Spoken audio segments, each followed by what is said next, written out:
in a major... Uh-oh, Schwarber gonna send one way out of here. How far will it fly? My goodness.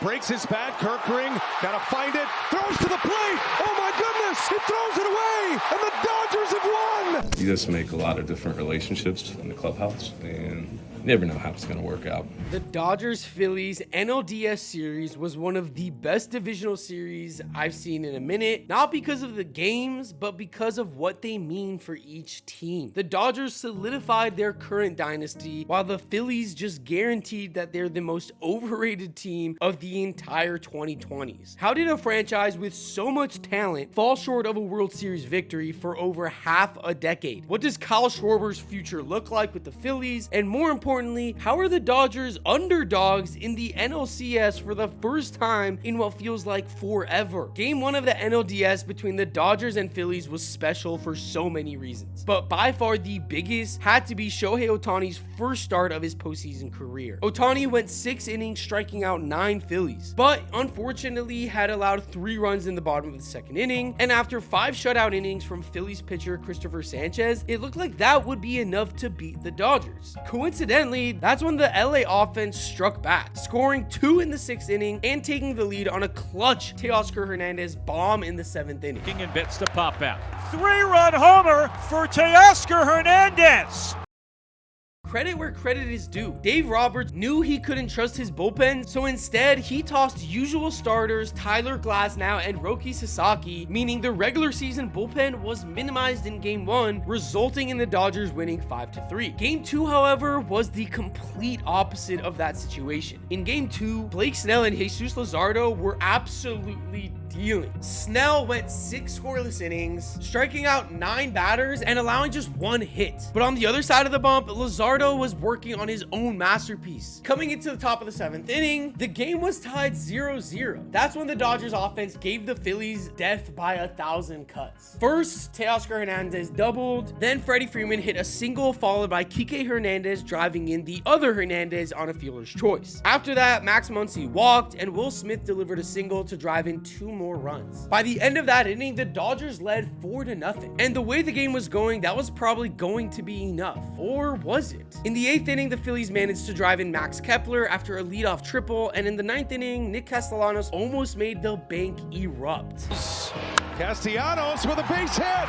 In to score is Bohm. Real Muto right behind him. Castellanos is safe. It's a 1-run game. This was it. This was supposed to be the Dodgers' big bullpen collapse. We all saw it coming. This just had to be the moment where their top 10 worst bullpen in the sport rears its ugly head. Unfortunately, we were all wrong. After those 2 runs, the Phillies offense would stall and the Dodgers would win 4-3, meaning the Phillies had to either win Game 3 or get swept out of the postseason. And with the way the Phils played in Game 3, you knew just how much this meant to them. After the Dodgers went up 1-0 early after a Tommy Edman home run, it would have been so easy for the Phillies to quit. They were down 1-0, they were in Los Angeles, they were not expected to win this game. They were already losing. Why not just go out there, fan a few more times, and go home? Well, if you ask Kyle Schwarber that question, he would have called you an idiot, because in the very next inning, Kyle Schwarber erupted for a 450-foot blast that fanned the flames for the Phillies offense as they went on to score 8 runs over the next 6 innings. This team was on fire. Phillies would end up winning Game 3 in a blowout 8-2, but Game 4 was as important, if not more important, than Game 3 for the Phillies. It was win or go home once again. In Game 4, we had a classic low-scoring duel. After 9 one-run frames for both teams, Game 4 was headed to extra innings, and honestly, I really do think that this game was on pace to be one of the best postseason games of all time. Each team was emptying their bullpens. The Dodgers knew they didn't have the arms to compete in Game 5 if things went that way. The Phillies knew if they could get Game 5 in Philly, the momentum would be absolutely flipped. Instead, Orion Kerkering completely blacked out, decided to throw away the game in the bottom of the 11th inning.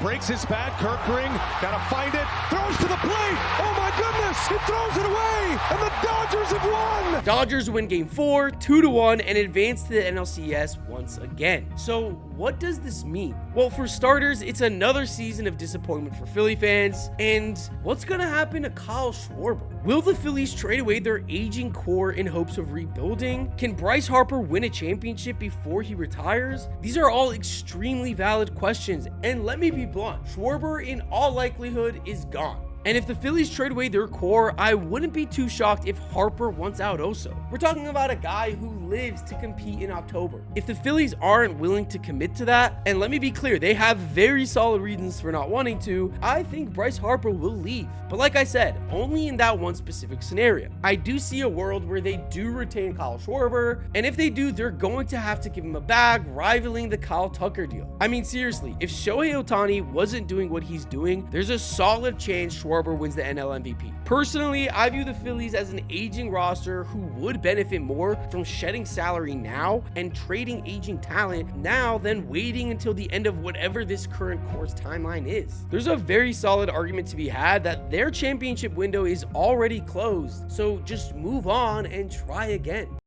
And now the NLCS is set. The Milwaukee Brewers are 6-0 against the Dodgers in the regular season. The regular season, the Dodgers hit 179, slugged 301, and had a 546 OPS against the Brewers. They were terrible. Plus, if we're being honest, it seems like the Milwaukee Brewers are a team of destiny. Guys, we're talking about a team that had the best record in baseball out of nowhere midway through the season. They didn't buy at the deadline. They don't have a superstar MVP candidate, and their payroll is in the middle of the road. Yet somehow they're the best team in all of baseball record-wise. Now I know the Cubbies just pushed the Brewers to 5 games, and I know technically their pitching staff is in a worse position than the Dodgers, but I feel like if the Brewers can put pressure on the Dodgers starting pitching, this series will be very one-sided. If the Dodgers are going to keep up with the Brew Crew, I genuinely believe it's going to be through sheer star power. Shohei is going to have to hit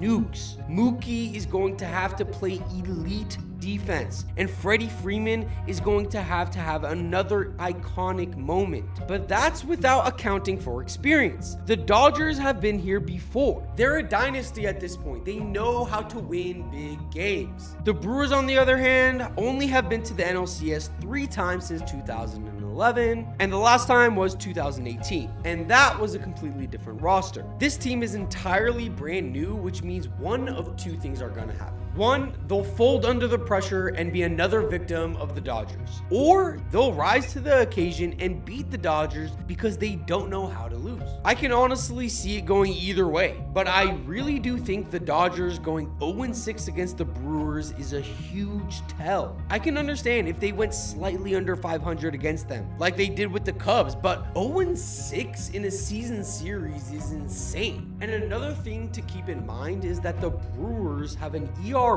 of 1.23 out of the bullpen in the postseason, while the Dodgers bullpen has an ERA nearing 6. These 2 teams are the complete opposite pitching wise. The Brewers have mediocre starters but an elite bullpen, while the Dodgers have elite starters and a terrible bullpen. What I think is interesting is that these 2 teams' futures look completely different. If the Dodgers lose this series, it's whatever. Who cares? They won last year. They'll be back next year. It's all good. But if the Brewers lose, it's a completely different story. The Brewers may have had the best record in Major League Baseball all season, but there's no guarantee that that's going to happen again next year. And they do have Jackson Chourio, Jacob Mizorowski, but aside from that, I don't know of any players I can fully trust. I like Sal Frelick, Bryce Toronto, and Caleb Durbin, but I can't rely on them to replicate the season that they just had. This series is objectively way more important for the Brewers than it is for the Dodgers, in my opinion. Also, if we're being honest, the Dodgers are probably going to be a better team next year anyways. They're going to get a chance to revamp their bullpen, the same bullpen that was a bottom 10 in the MLB. So there's a good argument to be made here that this is the end of the Brewers' short-term championship window, and this is the final last chance that they have is this year. But ultimately, I'm picking the Brewers. I'm picking Jackson Chourio to be my NLCS MVP. I think the Brew Crew have the better team, a better matchup, and the kid is going to step up and be a difference maker in the next few games. But let me know what you guys think down below. Who's going to win the series? What should we look out for? What did I miss? I'll see you on the next one.